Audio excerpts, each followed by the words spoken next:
Сәлем достар, мен бүгін сіздерге сиырдың қарнын тез 5 минутта қалай тазалау керек екенін көрсететін боламын. Олай болса кеттік. Алдымен қарынды алып, үстіне қайнап тұрған суды құямыз. Сөйтіп бетін жауып 5 минутқа қойып қоямыз. 5 минуттан кейін аламыз да суын төгіп тастап, қайтадан үстіне жылы су құятын боламыз. Одан кейін оңай өте тез тазаланатын болады.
Достар, қатты жерлер болса, пышақпен қырып жіберсеңіздер болады. Аппақ тап-таза болып шықты.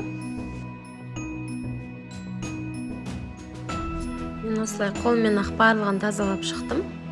Өте оңай алынады.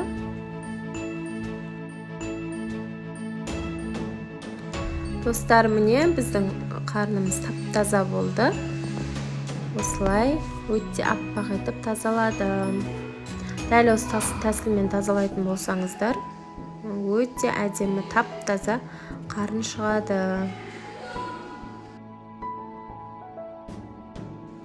Негізі достар, ішек қарны өте пайдалы, витаминдерге бай. Сол себептен арасында осындай тағамдар жасап жеп тұрған дұрыс.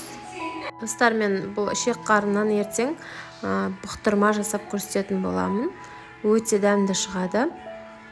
Менімен бірге болыңыздар. Каналыма тіркеліп, лайк басып, комментарий жазуды ұмытпаңыздар. Достар, және міне ішекті теріс қаратып, осылай бірінші тап-таза етіп жуып алдым. Одан соң теріс қаратып, іш жағын тағы да жуамыз. Болды, одан кейін тағам жасауға дайын болып тұрады. Достар, және ішектің бетіне көбірек тұз салып, қайта жуып алған дұрыс. Видеоны соңына дейін қарағандарыңызға рахмет, пайдаларыңызға жарасын.